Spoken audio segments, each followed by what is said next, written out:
और एक बड़ी खबर आपको बता दें, आईडीएफ ने ईरान का हमला नाकाम किया। आयरन डोम ने हमले को नाकाम किया है। ये ब्रेकिंग न्यूज मिल रही है। ईरान की मिसाइलों को इंटरसेप्ट किया गया है। आईडीएफ ने ईरान का हमला नाकाम कर दिया है। एक के बाद एक इसी तरह की खबरें देखिए लगातार आ रही है। आयरन डोम ने एक बार फिर से इस हमले को नाकाम कर दिया है। ईरान हालांकि हर कोशिश कर रहा है कैसे इजरायल को बड़ा नुकसान पहुंचाया जाए, लेकिन इजरायल भी पूरी तैयारी के साथ इस वक्त इस हमलों को नाकाम करता हुआ नजर आ रहा है।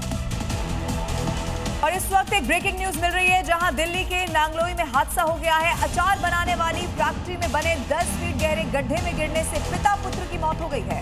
गड्ढे में दम घुटने से मौत की आशंका जताई जा रही है। बड़ी खबर इस वक्त की आपको बता रहे हैं, बाप और बेटे की इसमें मौत हो गई। दिल्ली के नांगलोई में ये दर्दनाक हादसा हुआ है। हालांकि अब इसकी जांच की जाएगी कि क्या ये लापरवाही थी, क्या इस गड्ढे को यहाँ पर भरा नहीं गया था, और उसके बाद देखना होगा कि कैसे कार्रवाई होती है।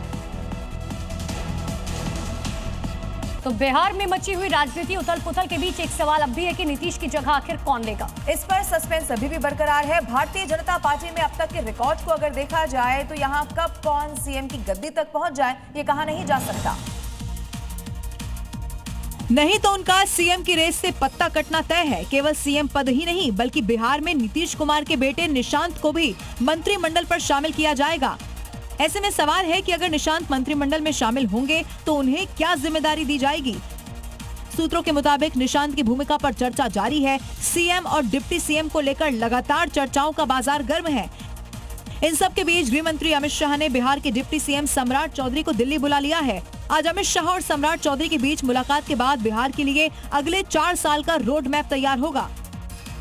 इधर बंगाल में एसआईआर के खिलाफ मोर्चाबंदी कर रही ममता बनर्जी ने केंद्र सरकार पर बड़ा हमला बोल दिया है। ममता बनर्जी ने आरोप लगाया है कि केंद्र सरकार प्रदेश की राजनीति में दखल दे रही है। उन्होंने केंद्र सरकार को उखाड़ फेंकने की चेतावनी दे दी है। इतना ही नहीं, मुख्यमंत्री ममता बनर्जी ने चेतावनी देते हुए कहा है कि एसआईआर के जरिए वोट हटाकर बंगाल को विभाजित नहीं करने देंगे। अगर दबाव जारी रहा तो दिल्ली की सरकार उखाड़ कर फेंक दी जाएगी। सिर्फ ममता बनर्जी ही नहीं, उनका पूरा कुनबा धमकी पर उतर आया है। তুমি যদি চিফ ইলেকশন কমিশনার না হতে না, আঙুলটা তোমার কেটে বাদ দিয়ে আসতাম।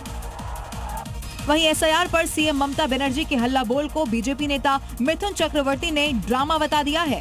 सब all stage dramas, nothing else. আপনি এসআইআর কি করবেন? कोलकाता के पाई कपाड़ा इलाके में धमाकों की आवाज से हड़कंप मच गया।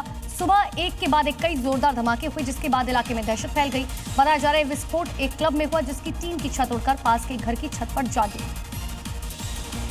ये किसी युद्ध क्षेत्र का वीडियो नहीं जहां धमाके हो रहे हैं।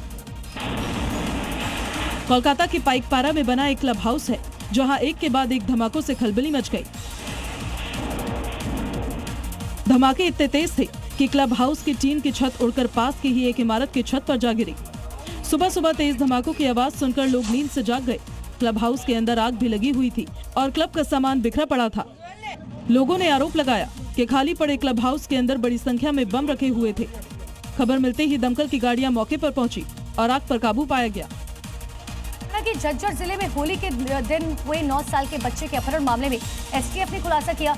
इस मामले में पुलिस ने अंतर्राष्ट्रीय पैरा जूडो खिलाड़ी मोनू और उसके साले मनीष को गिरफ्तार कर लिया, जबकि 2 अन्य आरोपी अब भी फरार है। 4 मार्च को बरानी गांव का 9 साल का बच्चा हुनरजीत अपने साथियों के साथ होली खेल रहा था। तभी बदमाशों ने उसे स्कॉर्पियो गाड़ी में जबरन बैठाकर अगवा कर लिया। घटना के बाद पूरे इलाके में हड़कंप मच गया और परिजनों ने तुरंत पुलिस को सूचना दी। अपहरण के बाद आरोपियों ने बच्चे के परिजनों से संपर्क किया। उसे सुरक्षित छोड़ने के बदले भारी रकम की मांग की गई। आरोपियों ने करीब 5 करोड़ रुपए की फिरौती ली। फिरौती मिलने के बाद बदमाशों ने बच्चे को रोहतक इलाके में छोड़ दिया। बच्चे को सुरक्षित मिलने के बाद पुलिस ने मामले की जांच तेज कर दी है और आरोपियों की पहचान कर उनकी तलाश शुरू कर दी है। और बड़ी खबर आपको बता रहे हैं, एमपी पुलिस बदमाशों को न सिर्फ गिरफ्तार करती है बल्कि उनका जुलूस निकालकर अच्छे से इलाज भी करती है। और इसी कड़ी में इंदौर में पुलिस एक बदमाश को गिरफ्तार कर उसका बीच बाजार जुलूस कैसे निकालती नजर आई, अब जरा देखिए। गिरफ्तार कर इस बदमाश को पुलिस उसी इलाके में ले गई जहां ये गुंडागर्दी कर लोगों को परेशान कर रहा था। आज के बाद कभी अपराध नहीं करूंगा, इससे किसी ठीक है? कौन है ये, जानते हो आप इसको? इसमें डालने की जरूरत नहीं है। ये कुछ करता है तो आप सीधे थाना है। बीच बाजार में इस बदमाश का अच्छे से ट्रीटमेंट कर माफी मंगवाई गई।